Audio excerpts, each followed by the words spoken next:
Assalamualaikum warahmatullahi wabarakatuh. Selamat siang. Perkenalkan, nama saya Muhammad Agus Hernando.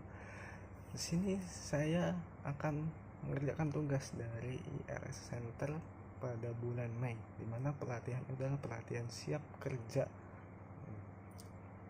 khususnya untuk di bidang HR. Perusahaan tidak melihat kualitas kinerja yang baik dari jumlah karyawan yang baru direkrut. Dengan itu perusahaan membuatkan mekanisme kontrak kerja yang tidak langsung panjang periodenya, agar selama periode kontrak awal perusahaan dapat memastikan apakah kualitas kinerja karyawan baru memenuhi kriteria atau sebaliknya. Lalu langkah apa yang Anda ambil agar kebutuhan tersebut dapat terpenuhi tanpa harus melanggar ketentuan yang berlaku. Menyikapi hal ini, saya selaku HRD akan memberikan kontrak PKWT selama 3 bulan atau masa penilaian awal. Dengan seiring berjalan waktu, kita akan memberikan pelatihan dan pengembangan. Hal ini akan membantu karyawan untuk kompeten atau ahli di bidang yang dia duduki atau dia jabat saat ini.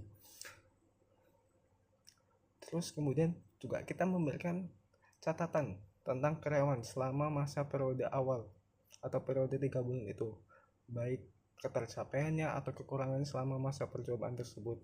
Hal ini akan menjadi sebuah catatan atau penilaian untuk seorang HR akan memperpanjang kontraknya atau tidak.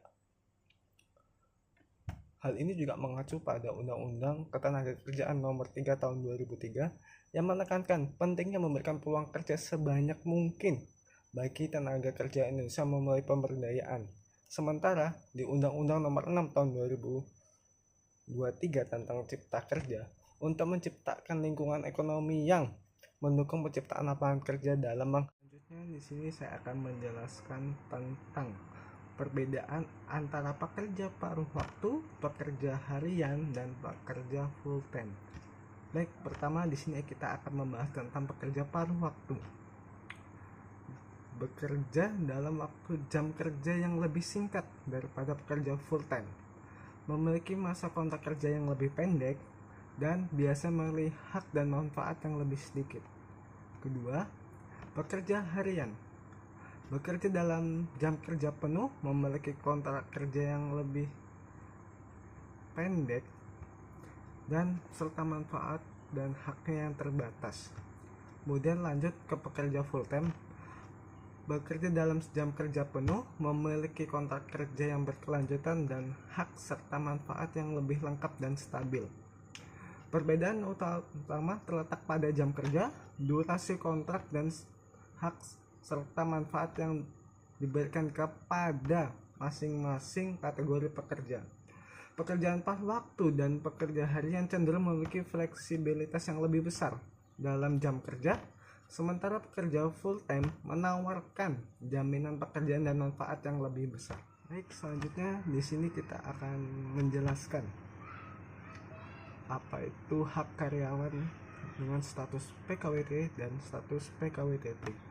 Perbedaan utama antara hak karyawan dengan status PKWTT atau pekerja waktu tidak tertentu dan PKWT pekerja waktu tertentu terdapat pada masa berakhirnya hubungan kerja dengan perusahaan, terletak pada status tenaga kerjaan dan hak-hak yang akan melekat pada setiap jenis status pekerjaannya.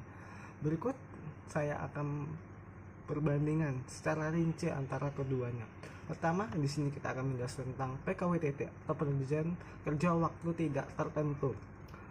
Mengenai status tenaga kerjanya, karyawan yang statusnya PKWTT umumnya diberikan pekerjaan berdasarkan hubungan kerja yang bersifat tetap atau pekerjaan yang bersifat tetap. Kemudian, kedua, mensyaratkan masa percobaan sebelum tanda tangan karyawan tetap atau pengangkatan karyawan tetap. Ini bisa tidak, bisa iya. Jika yang direkrut ada karyawan profesional, biasanya tidak perlu masa percobaan, maka langsung untuk tanda tangan PKWTT atau pengangkatan karyawan tetap. Kemudian hak upah. Karyawan PKWT berhak menerima upah sesuai dengan perjanjian kontrak kerjanya. Mereka biasanya mendapatkan upah per jam atau per proyek. Selanjutnya, saat hubungan kerja berakhir. Untuk karyawan PKWTT mendapatkan uang pesangon, uang penggantian hak, dan UPMK atau uang penghargaan masa kerja. Hal ini berdasarkan atas PHK yang menjadi penentu besaran upah yang akan diberikan, atau besaran uang, maksudnya bukan upah ya, tapi uang yang akan diberikan. Sedangkan uang pisah itu ketentuannya diatur sesuai dengan PP perusahaan. Jadi untuk uang pisah itu yang mengatur adalah PP perusahaan. Sedangkan uang pesangon, uang penggantian hak, dan UPMK itu diatur sesuai dengan Undang-Undang Tenaga Kerjaan. Kemudian perlindungan hukum. Untuk karyawan PKWTT masih memiliki hak perlindungan hukum terhadap diskriminasi dan pelanggaran ketentuan kontrak kerja selama masa kerja mereka. Selanjutnya, PKWT atau kepanjangannya perjanjian kerja waktu tertentu. Status tenaga kerjanya, karyawan dengan status PKWT dipekerjakan berdasarkan kontrak kerja yang berlaku selama jangka waktu tertentu dan dapat diperpanjang sejalan kebutuhan perusahaan. Selanjutnya, masa hubungan kerja. Masa hubungan kontrak kerja dapat diperpanjang sesuai dengan kesepakatan antara karyawan dan perusahaan. Jadi ketika salah satu tidak sepakat untuk melakukan perjanjian kerja, maka putuslah hubungan kerja tersebut atau sudah tidak dapat bekerja lagi di perusahaan tersebut. Kemudian hak upahnya. Karyawan PKWT menerima upah sesuai dengan kesepakatan kontrak. Mereka biasanya menerima upah yang lebih stabil karena kontrak dapat diperpanjang berdasarkan kebutuhan perusahaan. Kemudian ketika terjadi hubungan kerja berakhir.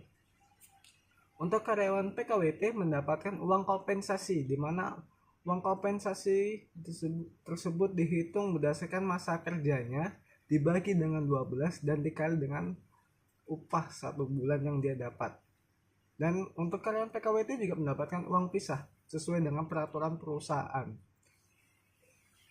Selanjutnya, untuk perlindungan hukum, karyawan PKWT juga memiliki hak perlindungan hukum terhadap pelanggaran kontrak dan diskriminasi selama masa kerja mereka.